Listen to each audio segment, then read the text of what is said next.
Hi, my name is William. I'm 24, and this is the story of my life. I hadn't planned on moving back into my father's house after graduating from college. I could have stayed in another state, worked as a teaching assistant for another year before deciding to go to school. But Dad suggested, not an invitation, not even a friendly one, just a short note. Come back here for a few weeks. There's a spare room. Claire, Dad's new wife, whom I'd only met 3 times since they were married. Twice at family functions, once in a hotel lobby on a business trip, when I happened to run into her every time. Polite, neat, and cold. But when you live under the same roof, you notice things that meetings never show. Claire is a woman of such subtlety that it confuses you. She doesn't say much, but each sentence has a purpose. She never shows emotion, but her eyes always have something behind them, as if she's weighing you, judging you, or even reading you like an open book. I'm not sure when I started to notice. Maybe it was the first week. One afternoon, I walked past the kitchen and saw her standing with her back to me, yellow lights streaming over her shoulders, her hair pulled up into a bun, her white shirt slightly wrinkled at the back. She didn't turn around, but I swear she knew I was looking. Claire was different from any other woman I'd ever met. Not because of her looks, though she was still strikingly beautiful at 37, but because her silence was never really quiet. It was like a challenge, an ellipsis hanging in the air. I tried not to notice. I kept repeating to myself, that's Dad's wife, the woman he chose after my mother died, the one who had nothing to do with me, blood or emotion. But the thing was, I never felt like they were really in love. Dad was still himself. Busy, cold, quiet. Claire was quieter and quieter. They shared space, but there was no life in it. It was like they were in a movie together, each reading a different script. One day, as I was washing my hands in the kitchen, Claire walked in, carrying a light floral scent. She stood next to me, opening the cupboard to get a glass. Her hand brushed mine. Maybe by accident, but it made me jump like electricity. I turned to look. She looked at me too. No smile, no jerking her hand, no hurrying away like other people do when they accidentally bump into each other. Just looking. Calmly. "Have you had breakfast?" she asked. I shook my head, but I don't remember if I answered or not. The kitchen suddenly became smaller. The air was thick. It felt like 2 people were balancing on a thin wire. No one had lifted their feet yet, but just a tilt. From that day on, I began to realize the silence in this house was not harmless. It was like a creature lurking, waiting for a moment of weakness. And I didn't know in this game of silence who started it, me or her. One thing I learned early in life, the most important things are often the ones no one says. Like my dad's affair, I didn't need anyone to tell me. I didn't need concrete evidence. I saw it in the silences between him and Claire, the way she sat across from him at the dinner table, but wasn't really there, the way her eyes glanced over his shoulder when he talked about work, as if searching for something long gone. And he was still the same. Neat, logical, cold. My dad was the kind of person who believed that silence was the ultimate form of control. When he didn't speak, he was the most powerful person in the room. Claire was silent in a different way. Not because she wanted to win, but because she had stopped trying. I don't know why they stayed together. Maybe it was the image. Maybe it was the wealth. Or maybe it was just too much to break up. I began to observe Claire, not just with my eyes, but with my feelings. At first, I tried to avoid her eyes, but the more I avoided them, the more I was drawn to them, as if there was an unacknowledged string between us that stretched every day. She kept her composure hair in a bun, white shirt, bare feet on the wooden floor in the morning. No words beyond the social norm, but there was something about the way she walked past me. Too close to be casual, but not close enough to be considered a transgression. One afternoon, I was standing on the balcony, reading a book when I saw her in the yard, watering the plants. Long skirt, slightly arched back collar falling behind her shoulders. The sunlight highlighted the skin at the back of her neck, making me miss a breath. She looked up. Her eyes met mine. No avoiding. We stared at each other for longer than necessary. I don't know what she was thinking, but in that moment, I felt I was no longer the lost son, living temporarily in my father's house. I was a man seen acknowledged. Gradually, those small distances disappeared. Claire would come into the kitchen when I was there. Sometimes she would ask me what I wanted to drink. Sometimes she would touch my hand when she reached for a glass of water, or stand close enough to me that she didn't need to be that close. Each time I wondered, was I imagining things? Or was she playing a game we both knew the rules of? One night, as I was clearing the table, she walked past me. I didn't turn around, but I knew I could feel her eyes lingering on the back of my neck, as if waiting for me to turn around. But my heart was pounding, as if I had just run across a busy saint. What confused me most wasn't the tension between us. It was that I was starting to feel angry at my father. Not because of what had happened. Not because he had abandoned my mother in the final stages of her life. It was because he had not seen Claire, or worse, he had seen her and had not cared. There was something in me that wanted to protect her. A selfish, immature, childish part, but also a part that I had buried for too long. A part that longed for someone to really see me and let me see them. That night I couldn't sleep. I went down to the kitchen to get some water. The dim light was still on, and Claire was sitting at the table holding a cup of tea, looking out the large glass door. I didn't mean to disturb her, but when I turned around, she spoke. "Noah," I paused. She didn't look at me. "Do you think there are people who go their whole lives without ever really being touched?" I didn't answer right away.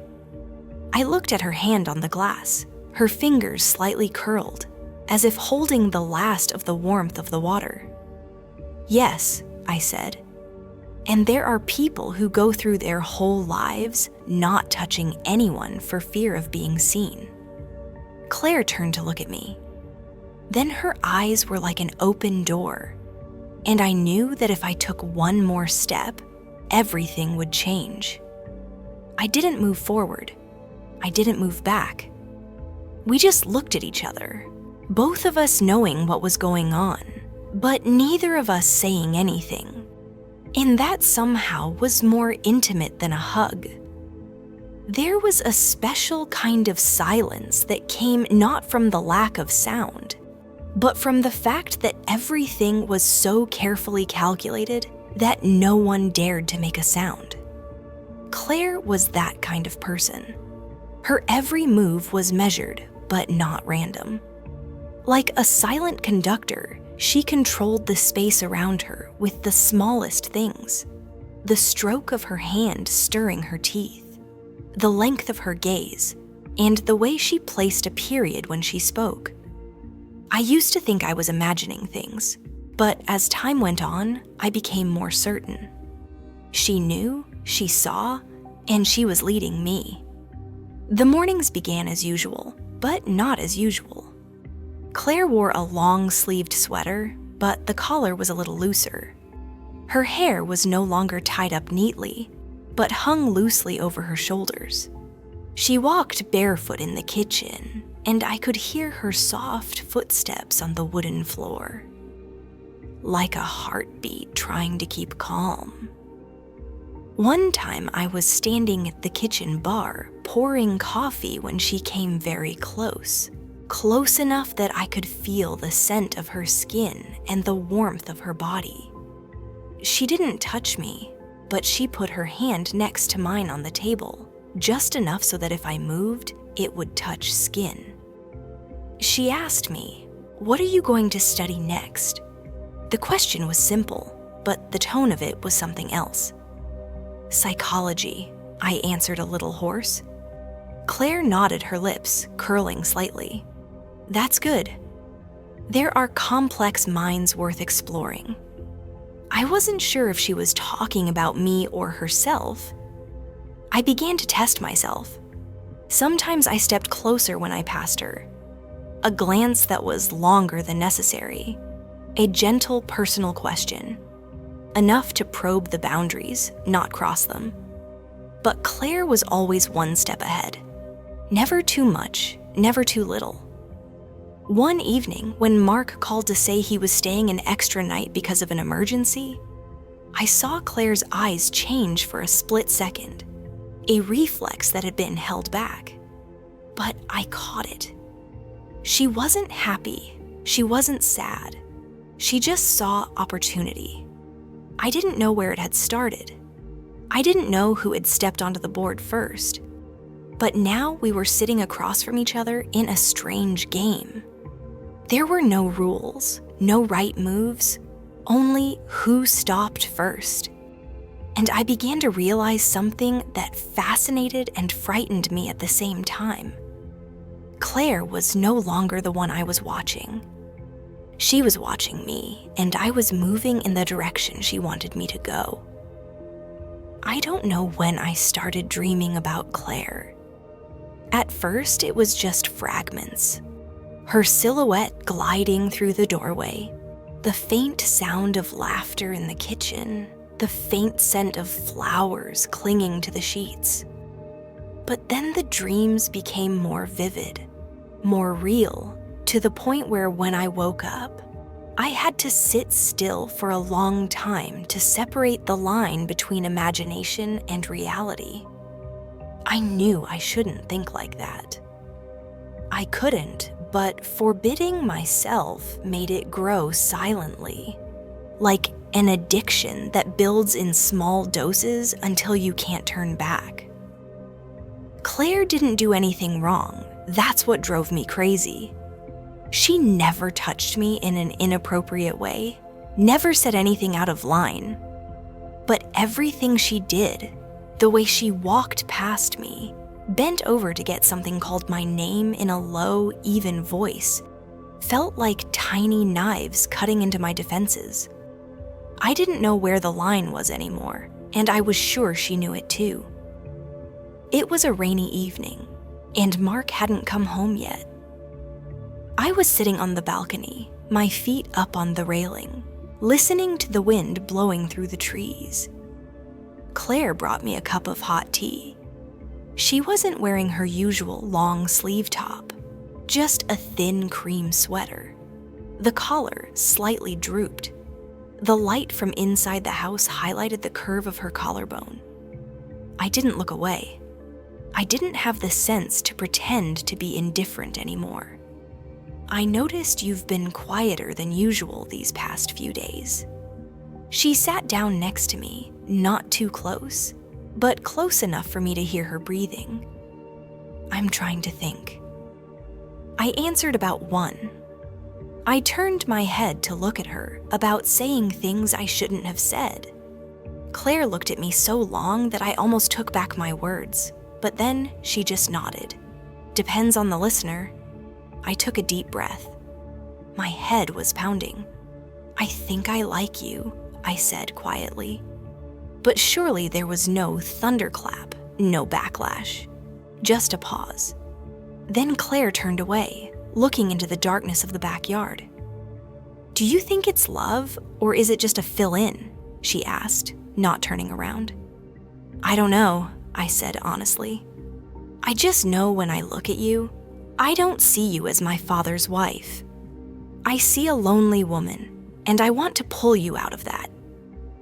Claire let out a small breath, a thin, thread-like sigh. You don't need anyone to pull you, she whispered.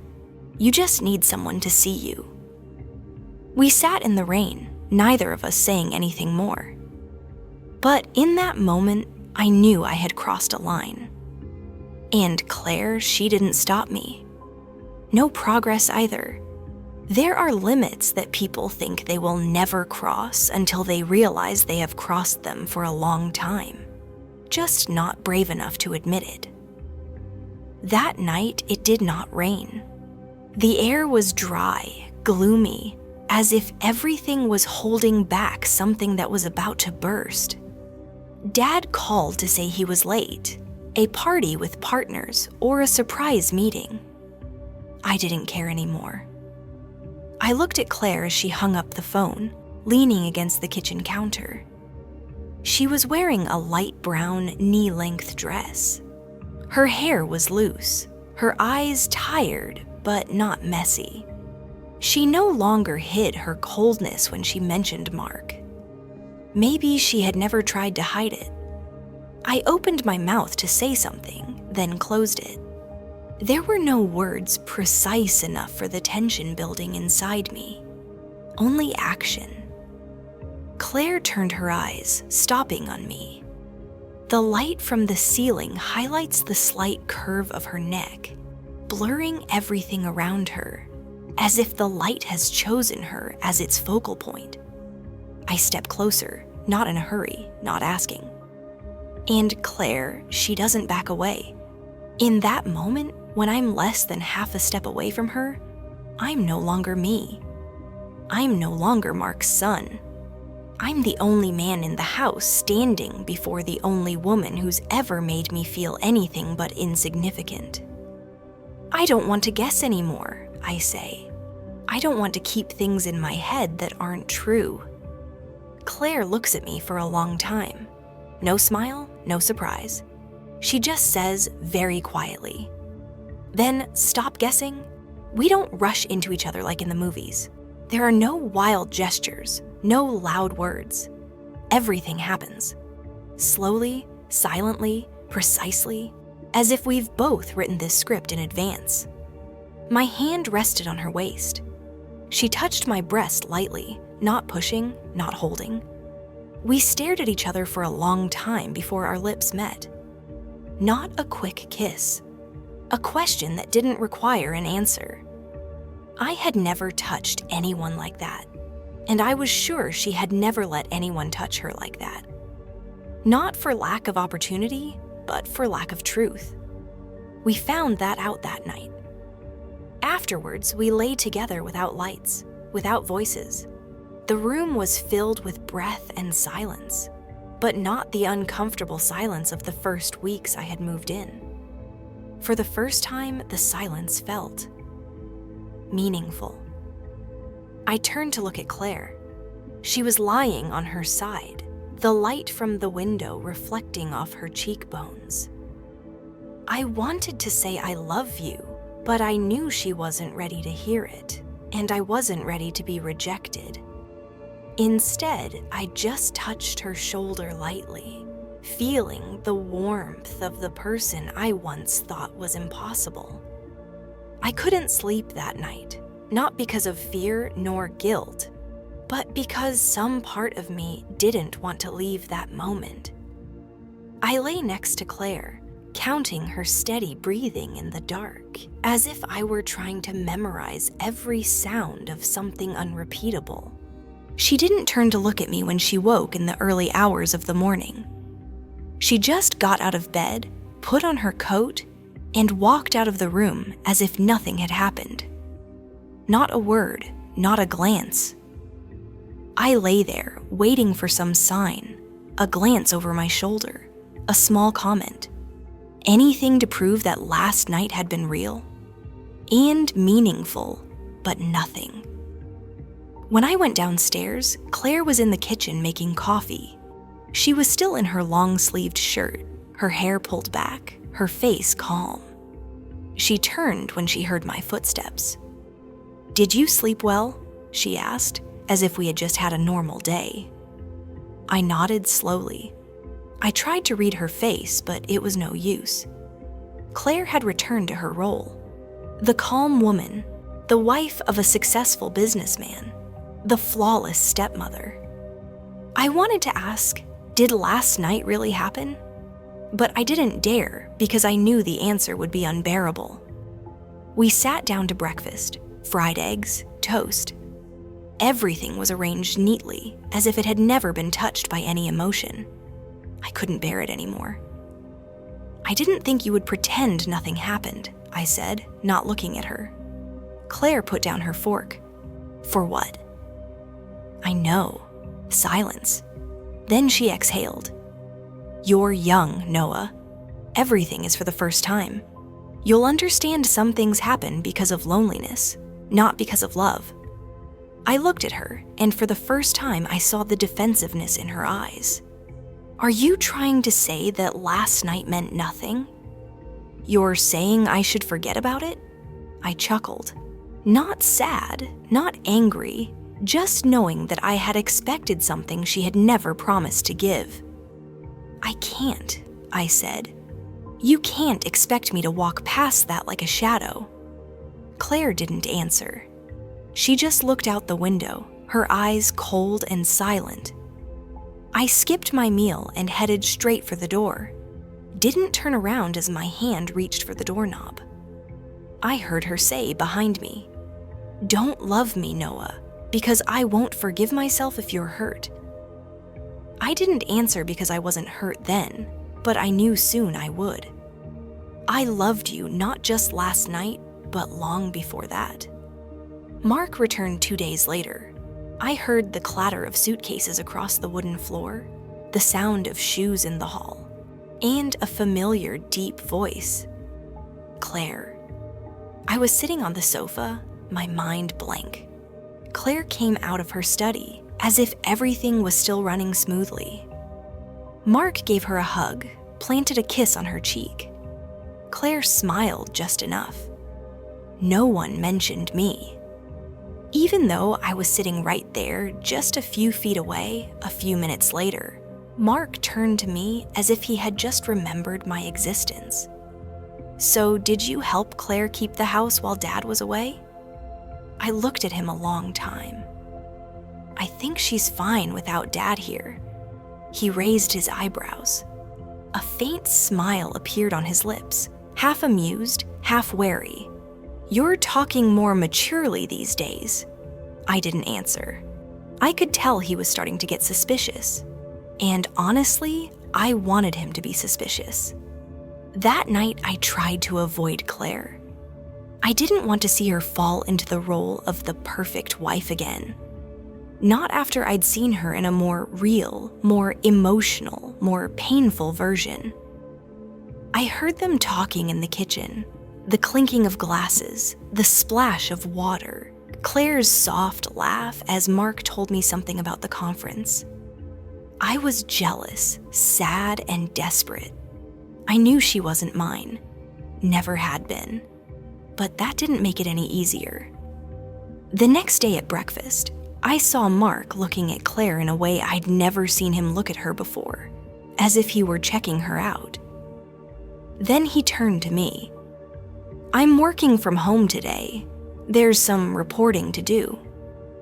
Claire paused for half a second as she poured her coffee. I looked at him straight in the eye. "Really? You usually avoid this house like the plague." Mark put down his glass, grinning toothlessly. "It sounds like Noah wants to say something you should hear." Claire looked up to intervene, but I spoke up. "It's just weird. When you're away, things feel easier." Mark looked at me as if he were peeling back layers of skin. Nothing. No need. That afternoon, as Mark passed me in the hallway, he said softly enough for only I to hear, "How good do you think you are at hiding?" I turned. "And how good do you think you are at asking?" That was the final straw that night. We clashed, not with fists, with words. But they were as sharp as knives. Mark stormed across the living room, his eyes deadly. Claire stood in the middle, trying to keep her cool, but I could see her hands shaking. "I know," he said. "I know from the way she looks at you, like a hungry dog that just saw food." I took a step forward. At least I looked. Dad just used her. He sneered. "She's my wife." "No," I said, not taking it back. Dad never treated her like a wife. She was just a tool for his image as a stable businessman, a model family man, an empty shell. "Shut up, Mark Grout. Or what are you going to do?" "I'd rather sleep outside than live in this house and pretend everything is real." Claire burst into tears. Mark turned away, his voice hard. "Pack up.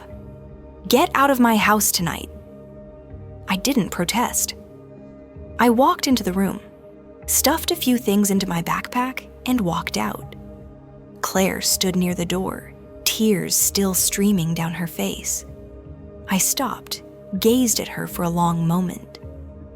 "I don't know if you regret it, but I don't." Claire didn't answer. She just put her hand to her chest, as if holding something back, not letting it break. It started to rain as I left the house. I didn't know where I was going.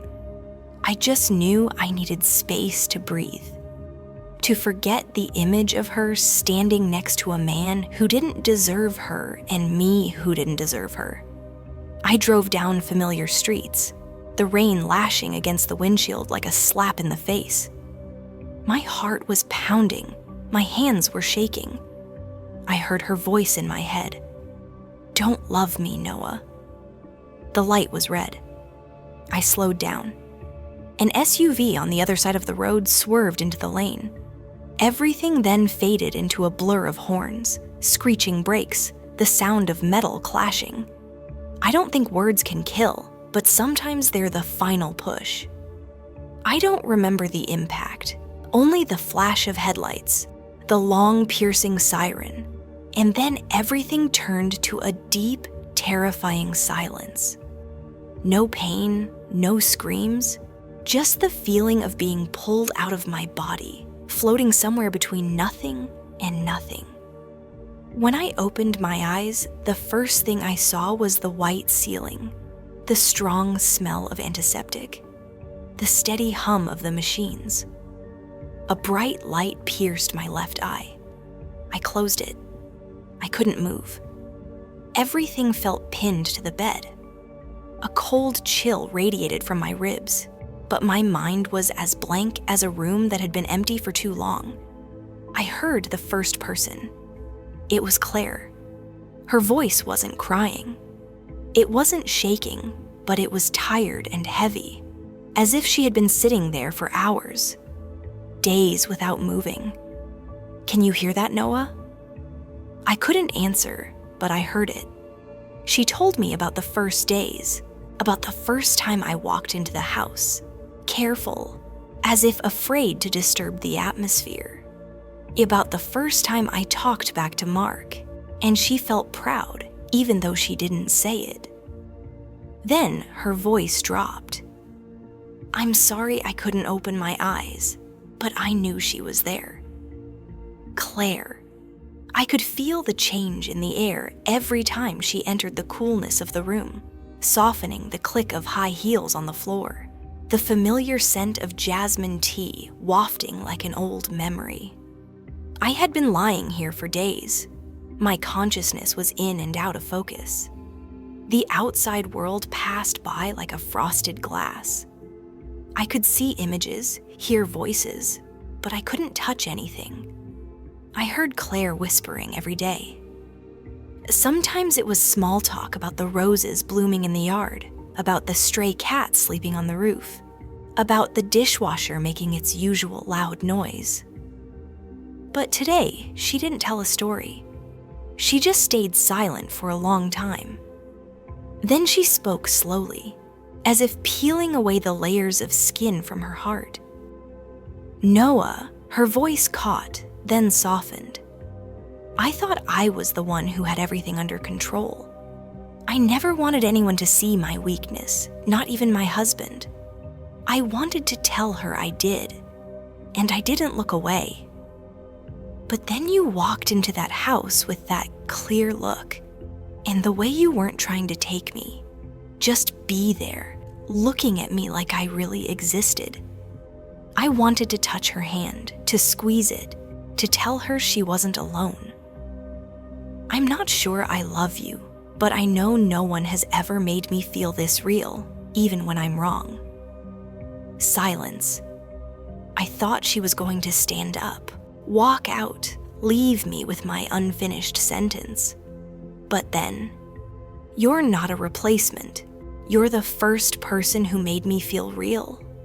Her voice broke like a thread being pulled tight. And then, like a reflex that came from nowhere, I tried to lift my hand. Heavy, very heavy. But then one of my fingers touched hers. Her hand squeezed mine immediately. No screams, no tears. Just a breath that escaped, as if she had been holding her breath the entire time I was unconscious. "You heard, right?" she whispered. I couldn't answer, but I hope that touch was enough to say it all. The time that followed blurred. I was dreaming between reality and illusion. But one thing I was sure of. Life is a fragile thing. But the feeling of love that is something harder to end than death. I don't remember the exact moment I woke up. It wasn't like a movie. There was no constant buzzing or a jerk that made my eyes open. Just a feeling as soft as a whisper. Like when you're drowning and suddenly someone calls your name from the shore. The first time I moved my hand, it was shaking, like it didn't belong to me anymore. But I felt alive, like a very faint light at the end of a long tunnel, and my hand was held by someone. I knew it was Claire.